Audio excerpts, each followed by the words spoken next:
नई परिभाषा गढ़ी जाएगी।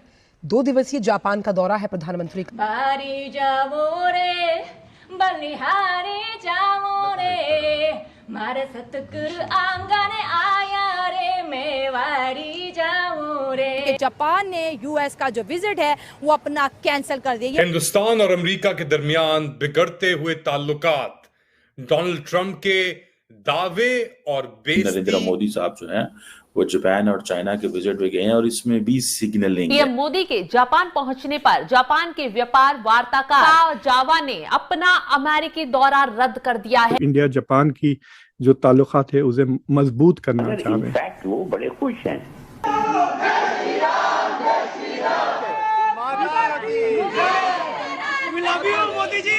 यहाँ बहुत बड़ा झटका पीएम मोदी के जापान में कदम रखते ही डोनाल्ड ट्रंप को लग गया। मोदी ने ट्रंप की 4 फोन कॉल्स का जवाब नहीं दिया। इन्हें तो पता ही नहीं था कि वो किस मिट्टी के बने हुए और इनका किस से पाला पड़ रहा है। फॉरेन मिनिस्टर ने ओपनली तौर पे अमेरिका को कहा है कि हम चाहे रशिया से तेल खरीदे या जिससे मर्जी खरीदे, अगर आपको हमसे तेल खरीदना है तो खरीदे। $68 बिलियन का इन्वेस्टमेंट इंडिया में वो अनाउंस करने वाले।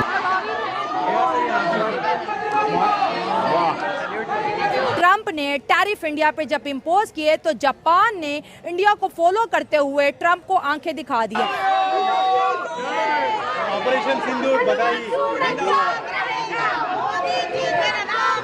और आका जावा अमेरिका जाने वाले थे, ट्रंप से बात होने वाली थी, लेकिन ये दौरा रद्द कर दिया गया जब प्रधानमंत्री मोदी जापान पहुंचते हैं। देखिए ना, आप मुझे बताइए कि इंडिया क्यों गया है? जापान की तरफ से अमेरिका को दिए जाने वाले $550 अरब के निवेश पैकेज को अंतिम रूप देने में देरी का खतरा है। हमारे YouTube चैनल हिंदुस्तानी हाइट्स में आपका स्वागत है दोस्तों। Prime minister Shri Narendra Modi ji Japan के 2 दिवसीय दौरे पर जापान की राजधानी टोक्यो पहुंच चुके हैं। एयरपोर्ट पर उनका भव्य स्वागत किया गया। साथ ही जापानी कलाकारों द्वारा प्राइम मिनिस्टर के स्वागत में राजस्थानी लोकगीत गाया गया और वैदिक मंत्रों का पाठ किया गया। भारतीय समुदाय के लोगों ने भी बड़ी गर्मजोशी के साथ प्रधानमंत्री का स्वागत किया। साथ ही जय श्री राम और भारत माता की जय के नारे लगे।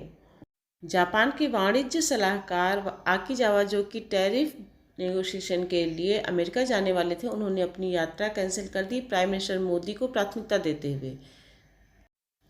ऐसे वक्त में जब टैरिफ को लेकर भारत और अमेरिका के बीच तनाव चरम पर है, उसमें जापान की यात्रा और भी ज़्यादा महत्वपूर्ण हो जाती है। जापान की यात्रा के बाद प्राइम मिनिस्टर मोदी एससीओ की बैठक में भाग लेने के लिए चीन जाएंगे।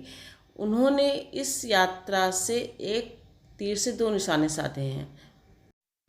चीन और अमेरिका को एक साथ संदेश दिया है कि हमारे पास विकल्पों की कमी नहीं है। इंडिया और जापान की जो दोस्ती है वो वर्ल्ड फेमस है और इनके बीच एक हेल्दी कंपटीशन देखने को मिलता है। लेकिन आज जो है जापान की तरफ से एक बड़ी खबर ये आई है कि जापान के एक बिजनेस निगोशिएटर हैं, जो कि टॉप बिजनेस निगोशिएटर, उन्होंने यूएस जाना था डील के लिए, उन्होंने अपना यूएस का जो विजिट है कैंसिल कर दिया। अगर मैं ये कहूँ कि जापान ने अपना यूएस विजिट कैंसिल कर दिया तो ये बात गलत नहीं होगी। ये इस वजह से हो रहा है कि कल जो है ट्रंप ने टैरिफ इंडिया पे जब इम्पोज किए तो जापान ने इंडिया को फॉलो करते हुए ट्रंप को आंखें दिखा दी हैं। अगर इंडिया के साथ अगर अब जापान की बात करें तो जापान और यूएस के बीच जो है $550 बिलियन की ट्रेड डील है। मतलब कि जापान से $550 बिलियन की इन्वेस्टमेंट यूएस के अंदर जाएगी और बदले में यूएस जापान के ऊपर 15% का टैरिफ इम्पोज करेगा। लेकिन जब जापान ने देखा कि इंडिया रेजिस्ट कर रहा है यूएस के अगेंस्ट, तो जापान की पर कैपिटा इनकम तो इंडिया से बहुत बेहतर है और जापान एक डेवलप कंट्री है।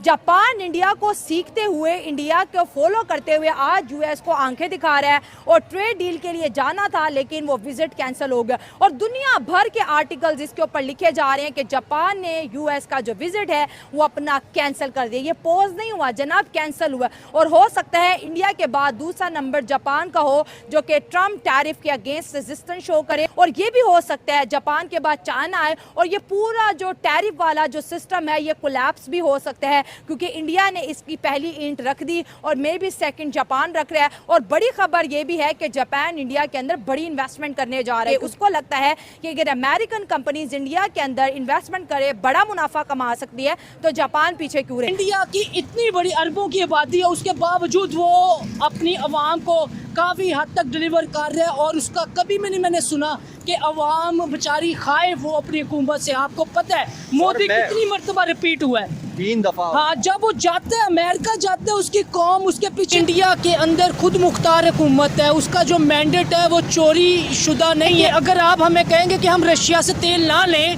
तो आप कौन होते हो? अगर हमारी पब्लिक कहेगी कि हम रशिया से तेल ना लें तो हम मानेंगे। वज़ीर आज़म नरेंद्र मोदी जो हैं वो जापान पहुंच गए हैं और इम्पोर्टेंट डेवलपमेंट ये है कि वो एक बुलेट ट्रेन जो है उसकी मैन्युफैक्चरिंग का एग्रीमेंट साइन करेंगे जापानीज गवर्नमेंट के साथ, जो मैन्युफैक्चरिंग भारत के अंदर होगी। आपको पता है कि इंडिया का एक मेक इन इंडिया जो कॉन्सेप्ट है, आत्मनिर्भर भारत, उसमें उन्होंने काफ़ी ज़्यादा इंटरनेशनल कम्युनिटी को इंगेज कर लिया है कि अब आप इंडिया के अंदर ही इन्वेस्टमेंट करें। बेसिकली नरेंद्र मोदी साहब जो हैं वो जापान और चाइना के विजिट पे गए हैं और इसमें भी सिग्नलिंग है। ये भी आप देखें, इंडिया सिग्नलिंग दे रहा है। उन्होंने कहा कि मैं अगर चाइना अकेला चला जाता हूँ या चाइना जाता हूँ तो it will have a different connotation. तो हल क्या है? उन्होंने कैसे कहते हैं कि मैं चाइना नहीं जाता डायरेक्ट, मैं जापान चला जाता हूँ और जापान से होके इन चाइना आ जाता हूँ। 2 चीज़ें उन्होंने की हैं। एक तो ये किया कि ये इम्प्रेशन छोड़ा कि जनाब हम जो अपना वेस्ट है, वेस्टर्न वर्ल्ड को नहीं छोड़ रहे, हम हमारे वेस्ट के साथ बहुत अच्छे ताल्लुकात हैं। Japan represents western world, Japan is a part of the western world. तो कहते वो तो ठीक है, वो तो हम चल रहे हैं, उनके साथ तो चल रहे हैं, हम उनको इग्नोर नहीं कर सकते, ठीक है। और दूसरा ये मैसेज किया है चाइना को कि भाई मेरे पास एक बड़े प्लेयर है जो तुम्हारा मेन कॉम्पिटिटर है, चाइना, जापान तीसरी बड़ी इकॉनमी है, चौथी बड़ी इकॉनमी है और आज भी हमारे उनके साथ बहुत बहुत अच्छे ताल्लुकात हैं। तो मेरे लिए ज़्यादा वो अहमियत है ना कि चाइना अहमियत रखता है। तो ये सिग्नलिंग ज़रूर दी जाती है, ये सिग्नलिंग होती है, याद रखिएगा। ये सिग्नलिंग ऐसे नहीं छोड़ी जाती। You know what is important right now वो ये है कि किस तरह और कैसे और क्या किया जाए कि इंडिया जो है वो अपने ताल्लुकात को बैलेंस कर सके और सिग्नल दे इस चीज़ को कि भाई हम जापान को ज़्यादा अहमियत देते हैं एज कम्पेयर टू चाइना। लेकिन चाइना यात्रा पर इसके बाद जाना तो है, चाइना से वो ख़त्म तो नहीं हो सकता। चाइना वैसे ही वो जा रहे हैं नरेंद्र मोदी, और अभी वो क्या कह रहे हैं, अभी अमेरिका में उन्होंने कहना शुरू कर दिया जनाब कि Narendra Modi is cosying up with the authoritarians. Narendra Modi is cosying up with the authoritarians. इसका मतलब क्या है? इसका मतलब ये है कि ये चाइना और रशिया और इन जगहों ज़्यादा जाएंगे अब। और अब अगर आप जापान से इंडिया के ताल्लुकात अगर आप देखें तो उसकी एक लंबी हिस्ट्री है। अच्छा, ये विजिट नरेंद्र मोदी का वैसे भी इम्पोर्टेंट है कि Narendra Modi is giving a message to the west, to the Chinese and to the Japanese and to everyone who is a partner of the United States,